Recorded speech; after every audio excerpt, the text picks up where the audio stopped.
Já analisei a trilogia 3D e Mortal Kombat 9 aqui no canal, e Mortal Kombat é uma das minhas franquias favoritas. E hoje vamos fazer um pequeno fatality em nós mesmos, porque vamos abordar Mortal Kombat 10, que é muito bom mecanicamente, mas que inovou no quesito de fazer um modo história bem abaixo do esperado. A NetherRealm começou a contratar publicamente para o desenvolvimento da 8ª geração em abril de 2012. Em julho de 2013, um novo jogo Mortal Kombat foi anunciado em desenvolvimento e seria lançado junto à reinicialização da série de filmes em setembro de 2015. Na Comic Con de San Diego de 2013, Lance Sloan, um produtor da websérie Mortal Kombat Legacy, confirmou que o próximo jogo Mortal Kombat estaria em produção e que havia intenções de um lançamento simultâneo entre o jogo e o novo filme Mortal Kombat. E como sabemos, isso não aconteceu. Em fevereiro de 2014, o ator Kiefer Sutherland revelou seu envolvimento em um grande jogo, mas Ed Boon logo disse que Kiefer não estava na produção desse novo Mortal Kombat. De acordo com o currículo de atuação de Karen Strassman, a voz de Kitana e Mileena em Mortal Kombat 9, o título provisório de Mortal Kombat 10 era Mortal Kombat 2. O pôster do jogo vazou e um novo logotipo foi revelado em 28 de maio de 2014. Em 2 de junho de 2014, o título foi oficialmente revelado como Mortal Kombat X, ou Mortal Kombat 10, juntamente com um trailer oficial apresentando uma luta entre os personagens icônicos Scorpion e Sub-Zero, ao som da música Can't Be Stopped, cantada por Wiz Khalifa. O jogo fez sua primeira aparição pública na E3 de 2014, a partir de 10 de junho, onde foram confirmados e anunciados vários personagens e fases, além de divulgar informações adicionais e também a primeira jogabilidade do jogo.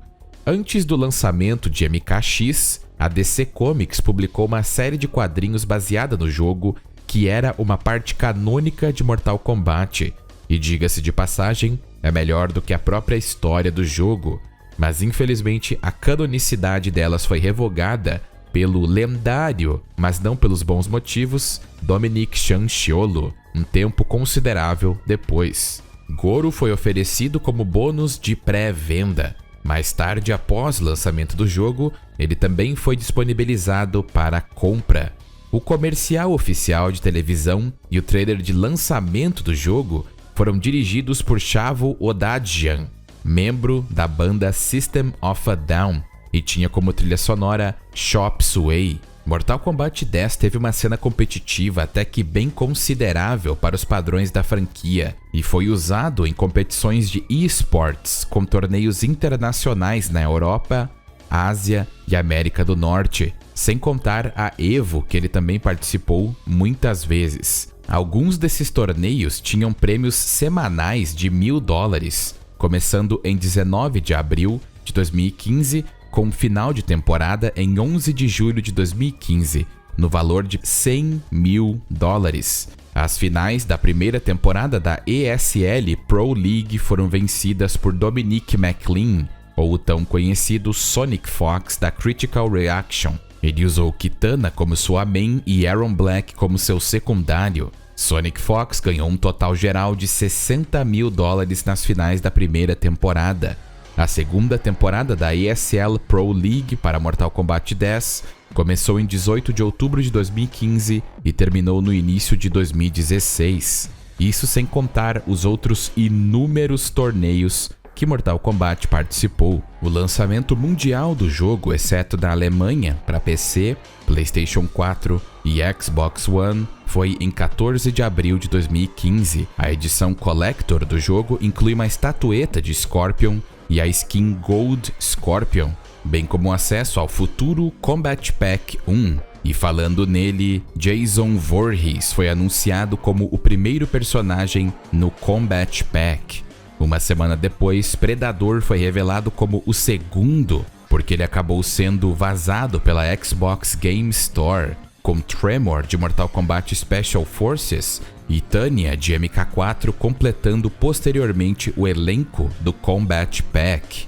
O Exterminador do Futuro e Michael Myers de Halloween foram considerados em determinado momento, mas o Exterminador acabaria aparecendo em MK11, mas Myers nunca apareceria na franquia.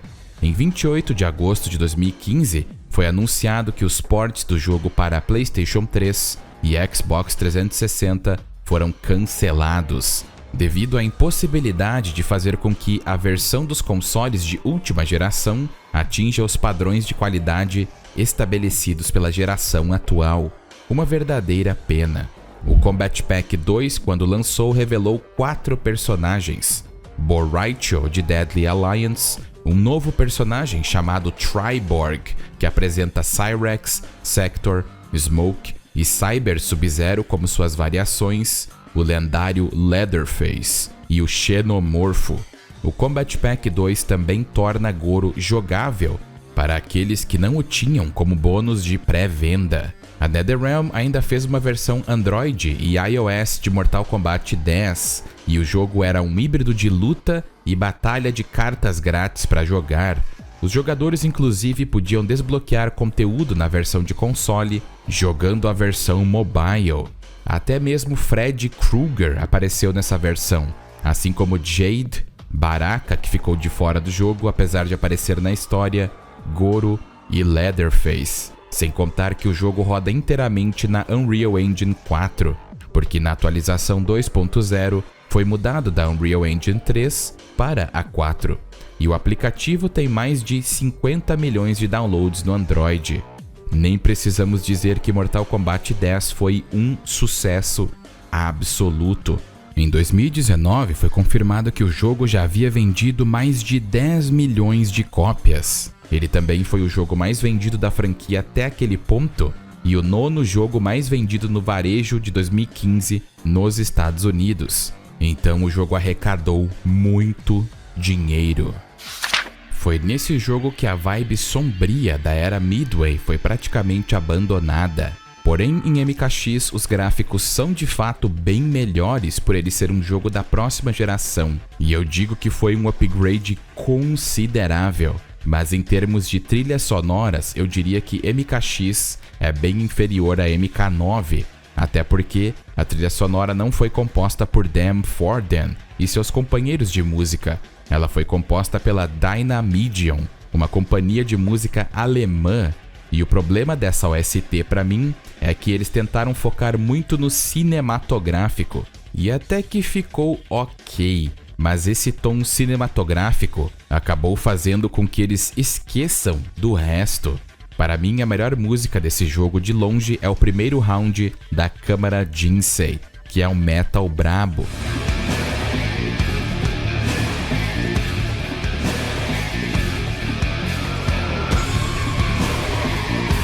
Mas tirando essa, há o round 1 da Cidade Destruída, que é ok.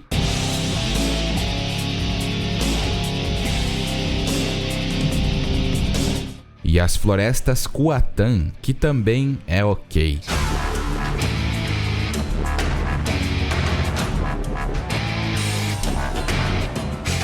Em geral, a trilha sonora e a atmosfera de MKX é ok.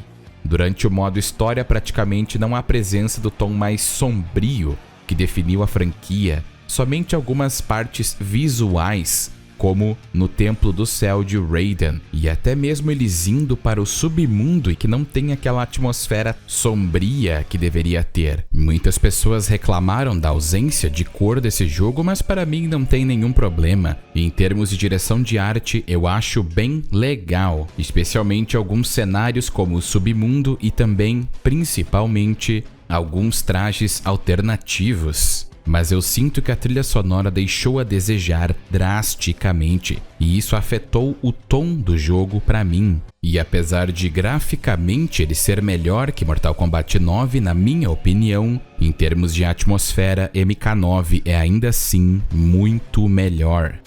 Em termos de gameplay, no jogo base, ele tem um elenco mais ou menos pequeno. tendo somente 24 personagens, mas com as DLCs há 9 personagens extras se você não tinha Goro.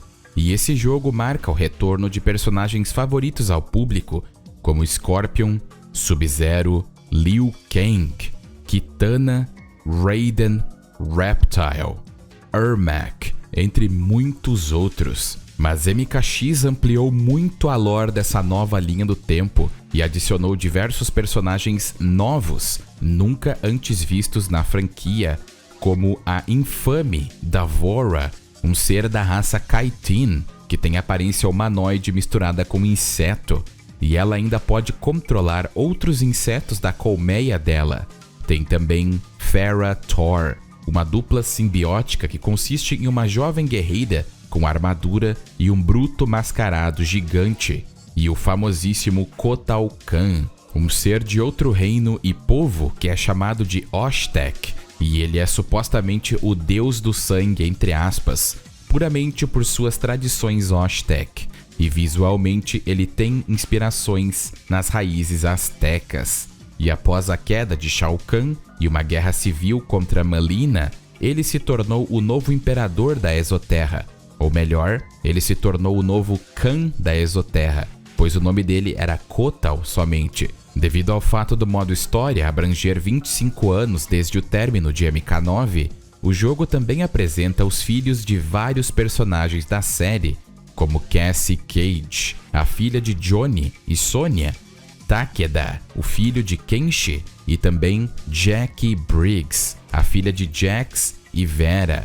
Outros estreantes na série incluem Kung Jin, um arqueiro primo de Kung Lao, e também Aaron Black, um pistoleiro que muitos amam e se tornou um dos personagens favoritos de muitos na franquia. Também há uma forma alternativa de Shinnok não jogável chamada Corrupted Shinnok, ou Shinnok corrompido, que aparece como chefe final. E falando em Shinnok, ele também é jogável neste jogo. Mas Mortal Kombat começou com algumas trends muito ruins nesse jogo, porque existem alguns personagens como Baraka, Sindel, Fujin, Rain, Sareena, Li Mei, Frost, Striker, Kabal, Nightwolf e Smoke, que apareceram no jogo, mas eles nunca são jogáveis. Uma prática da NetherRealm que inclusive se alastra até Mortal Kombat 1 com Ermac e Quan Chi. Mas enfim, em termos de pura gameplay, MKX é excelente e apresenta alguns elementos de jogabilidade novos e antigos. Pela primeira vez na série, os jogadores podem escolher entre múltiplas variações de cada personagem. Cada um possui 3 variações que são diferentes uma da outra e adicionam novas técnicas e ferramentas para o personagem em questão. Por exemplo, na variação Ninjutsu de Scorpion, ele recebe espadas para usar, mas se sua variação Inferno for selecionada, ele ganha a habilidade de invocar um demônio de múltiplas direções, que pode atacar o oponente ou simplesmente agarrá-lo. As variações de personagens são talvez a maior novidade em questão de jogabilidade, e realmente esse aspecto adiciona mais profundidade e variação para aqueles que querem realmente masterizar um personagem. Como todos os jogos anteriores da série principal, MKX usa 4 botões para atacar, e cada um deles controla um membro do corpo ou um ataque específico. Cada personagem possui seus próprios combos relacionados aos seus estilos de luta e variações. E em MKX, na minha opinião, eles realmente conseguiram balancear a estética e a pura gameplay, porque os combos são bem interessantes de se ver, e ainda é possível ampliar ainda mais seus combos, acertando ou fazendo um juggle no oponente enquanto ele está no ar, e isso é muito mais proeminente aqui do que em Mortal Kombat 9.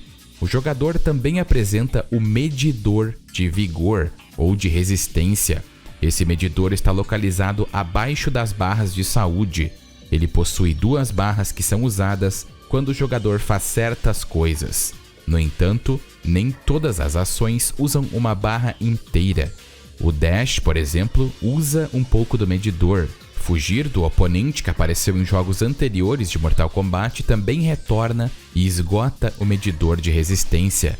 Dessa vez é possível interagir com o cenário, assim como ocorre em Injustice Gods Among Us. Um bloco de resistência é usado se os personagens usarem um recurso interativo, e eles recuperarão toda a sua resistência ao não realizar ação nenhuma que use resistência por alguns segundos. O Super Medidor de Mortal Kombat 9 também retorna, e assim como o MK9, o jogador pode ganhar até 3 blocos de Super Medidor, seja sofrendo danos ou fazendo movimentos especiais. Um bloco do Super Medidor pode ser usado para aprimorar movimentos especiais, para estender combos, ou simplesmente causar danos no oponente até mesmo quando ele está defendendo. Sem contar que, ao aprimorar o ataque, você ainda pode adicionar propriedades especiais. Ao usar 2 barras de Super Medidor, o personagem pode realizar um Breaker, uma ferramenta que permite a interrupção do combo do oponente, afastando-o no processo. Mas usar todas as 3 barras do Super Medidor permite o uso do ataque tão conhecido que foi introduzido em MK9, X-Ray, onde o personagem é acertado por golpes poderosos que danificam drasticamente a estrutura corporal e os órgãos do oponente. Mas dessa vez, os X-Rays estão mais absurdos e muito mais gráficos que antes. E se tem algo que está gráfico, são os Fatalities. A NetherRealm se aplicou tanto a essa área no jogo que até mesmo a parte sonora eles tentaram ao máximo deixar, como podemos dizer, o mais fiel possível ao som verdadeiro de pessoas passando por essas coisas. E o processo utilizado é muito criativo. Eles usam água, outras ferramentas como slimes, legumes, entre muitas outras coisas.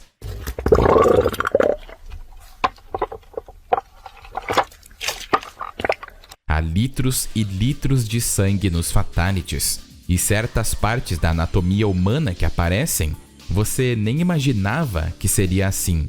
O negócio é quase uma aula extremamente violenta da anatomia humana, e eu estou mostrando Davora sendo detonada porque o YouTube não considera ela ser fatalizada em 1001 formas como algo violento, por assim dizer. Fatalities como o de Mileena são tão gráficos que eu até fico com medo do YouTube censurar e colocar uma restrição de idade. Não tem um Fatality aqui que não seja um pesadelo para crianças. Mas eu tenho que admitir que o jogo está muito lindo, e esses Fatalities brutais são basicamente Mortal Kombat, e é o que esperamos desse jogo. Mas eu digo que, a partir daqui, o jogo começou a ficar nojento no quesito de som. De qualquer forma, os Fatalities são incríveis pra caramba.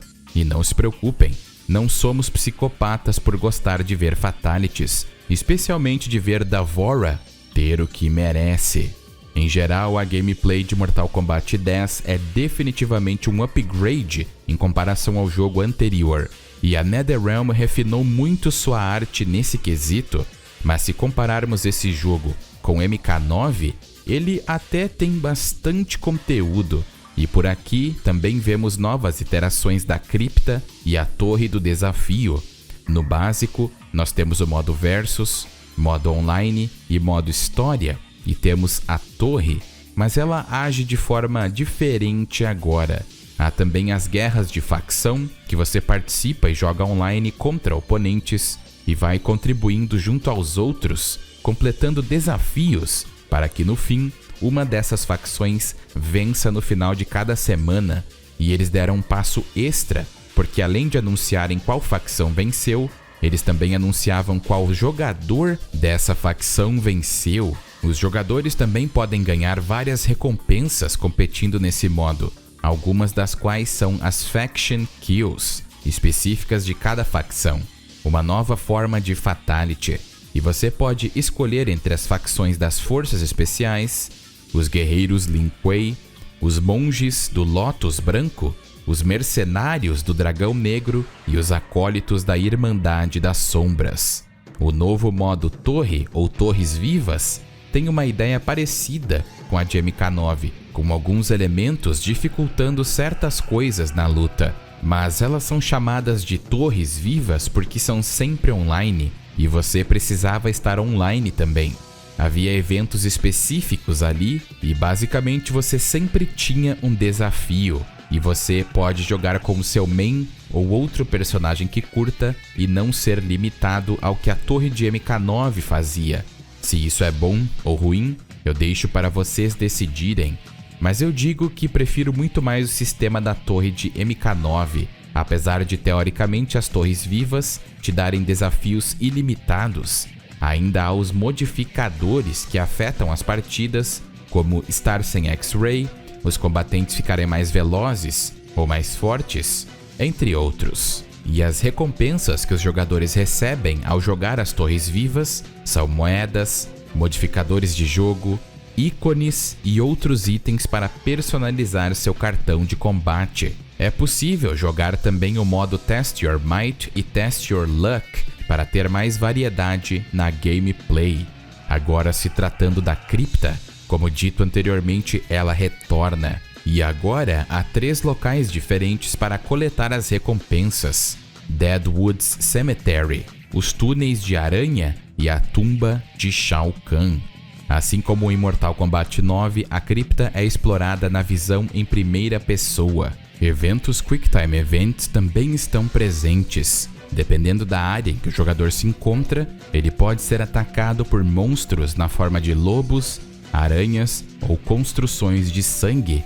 Se o jogador conseguir reagir rápido o suficiente para repelir o ataque ou não, isso não terá efeito na jogabilidade. No entanto, uma reação bem-sucedida recompensará o jogador com uma pequena quantidade de coins. No total, a cripta contém 359 baús que desbloqueiam trajes alternativos, artes conceituais, músicas, fatalities fáceis, entre outras coisas. A cripta também inclui um aspecto do jogo na forma do Santuário dos Mortos, no qual os jogadores podem apostar uma certa quantidade de moedas, entre 500 a 10 mil, para desbloquear conteúdos adicionais. Coletar essas relíquias e desbloquear novas áreas recompensa o jogador com uma quantidade substancial de moedas. O modo online apresenta o X1 tradicional, o modo equipe, onde você pode unir sua equipe para ir contra outra, e o modo King of the Hill, que foi criado em MK9 e muitas mudanças e melhorias foram adicionadas. A nova sala King of the Hill adiciona o modo AFK, que permite aos jogadores assistirem às lutas à vontade, sem se envolver nelas. A nova sala também viu a adição de um modo de prática, que permite ao jogador aprimorar suas habilidades de combate ou simplesmente se aquecer antes da luta. Se um jogador na fila estiver perto da sua vez de desafiar o rei, ele será retirado do modo de treino automaticamente. O modo de janela agora apresenta uma sobreposição muito mais simplista e não conta mais com a presença de avatares de personagens para nenhum dos sistemas. Os jogadores agora podem exibir suas reações às lutas com emojis que podem ser desbloqueados através da cripta, sem contar que também há o chat de voz, que trouxe muitos momentos tóxicos engraçados. Há também uma sala de texto que foi disponibilizada em King of the Hill. Como vimos, MKX melhorou em quase tudo em comparação ao jogo anterior. Mas tem uma coisa que a NetherRealm conseguiu não só piorar, mas sim massacrar, fazer um fatality e depois cuspir em cima.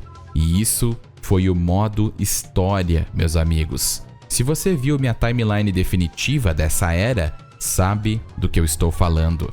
Mas tenho certeza que muitos na época, que vinham do excelente modo história de MK9, vieram esperando algo até melhor ou comparável.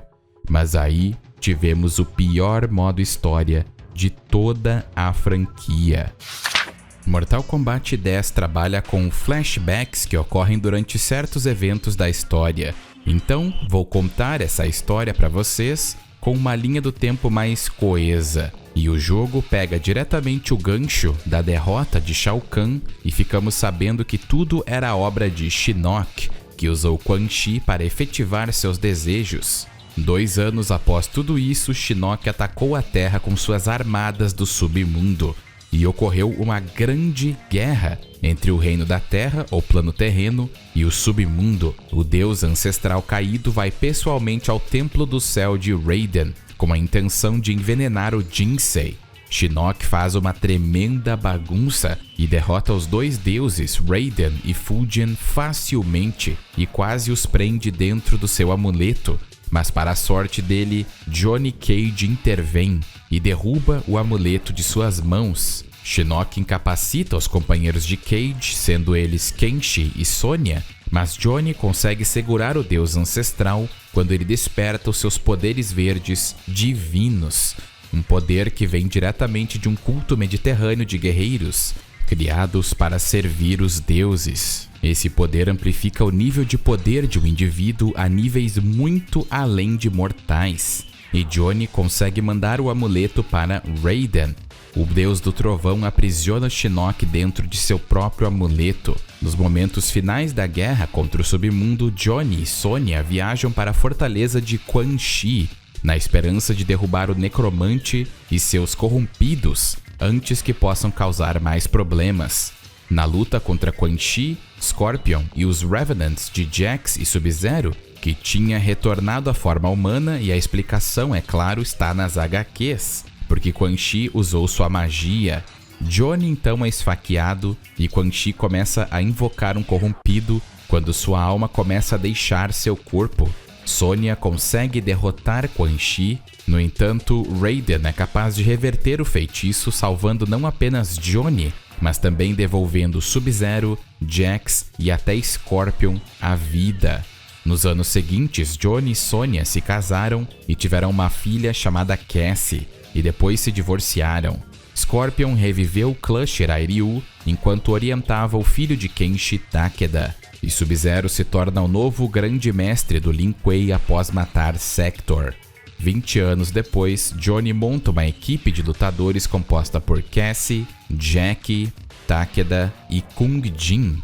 Eles são postos em um exercício de treinamento onde, sem saber, eles tinham que se infiltrar nos Lin Kuei, e Sub-Zero ficou responsável de testar o trabalho em equipe e a eficácia deles, assim como a liderança de Cassie. E apesar deles terem lutado brevemente, o trabalho em equipe foi péssimo. Mas Sub-Zero deu a eles uma lição valiosa, assim como Johnny.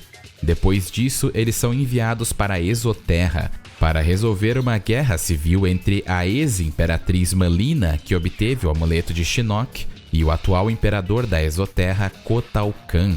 E ele tinha feito um acordo com o Plano Terreno, conhecido como Acordos de Reiko, e Kung Jin está bem informado sobre eles, e usa esses acordos para desafiar Kotal Kahn, porque eles foram vistos por lá e tudo virou uma bagunça.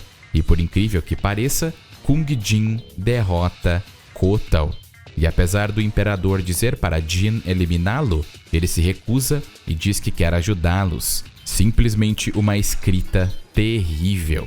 Enquanto isso, na base das forças especiais, Sonya captura Kano e o força a revelar onde Mileena está guardando o amuleto. A equipe de Cassie, agora armada com essa informação, ajuda Kotal a recuperar o amuleto de Shinnok e também capturar Mileena. Mileena acaba sendo executada por Davora e Kotal decide manter o amuleto nas mãos da Exoterra e leva Cassie e seus amigos como reféns para evitar que Raiden retalie, apesar da violação dos acordos de Reiko. Mas Davora é revelada como sendo um agente duplo para Quan Chi e rouba o amuleto.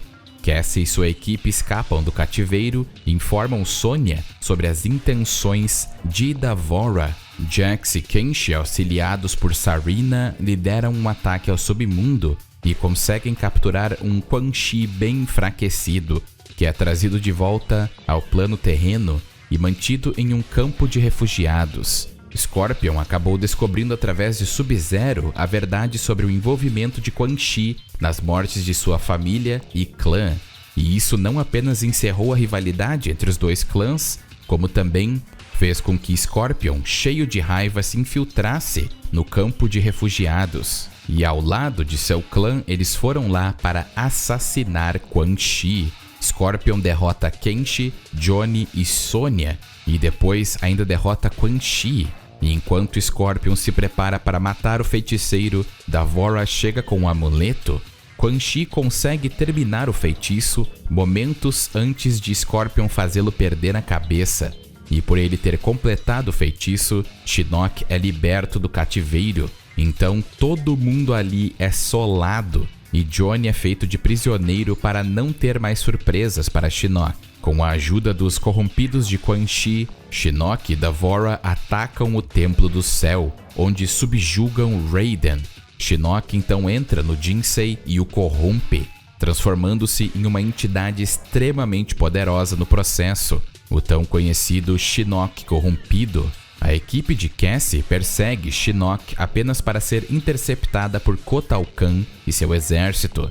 Eles tentaram contar a ele sobre o retorno de Shinnok, mas Kotal decide matá-los, na esperança de apaziguar Shinnok e ganhar tempo para reforçar as defesas da Exoterra. Sub-Zero e seus camaradas Lin Kuei aparecem bem a tempo de repelir as forças da Exoterra e parabenizar a equipe de Cassie por seu trabalho em equipe e bravura, concedendo-lhes o consentimento final para salvar o plano terreno. No Templo do Céu, Jack e Takeda ocupam os corrompidos enquanto Cassie e Jin entram na Câmara Jinsei.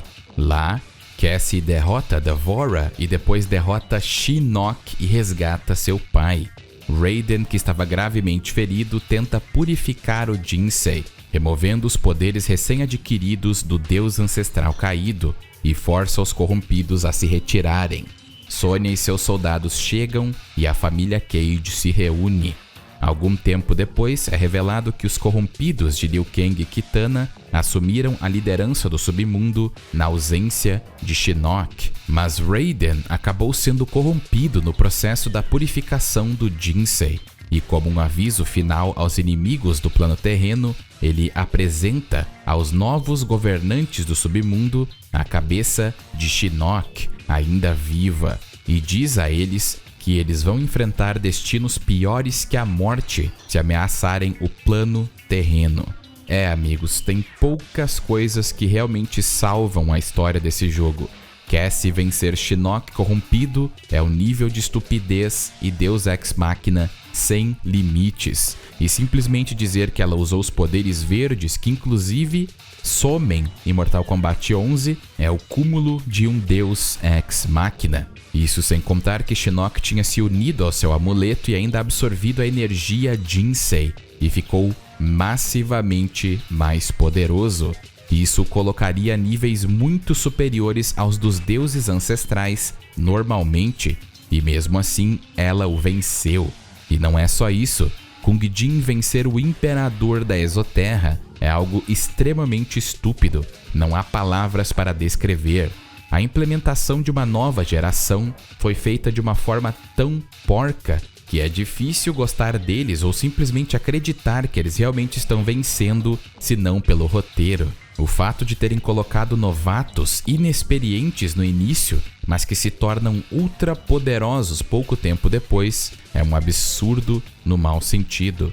A trama na Exoterra de Mileena e Kotal foi interessante e a guerra contra Shinnok foi até ok, mas em geral esse modo história chega a ser criminoso em comparação ao excelente modo história de Mortal Kombat 9, e realmente foi extremamente desapontante. E a melhor parte da história de Mortal Kombat 10, que são as HQs, perdeu seu status da cânone por causa de Dominique Shanchiolo. Mas e vocês, o que acham de Mortal Kombat 10? Comentem abaixo e vamos conversar sobre. E um agradecimento aos membros do canal. E um agradecimento mais que especial para Muka, Glitched, Sunny Play e Zero Espada.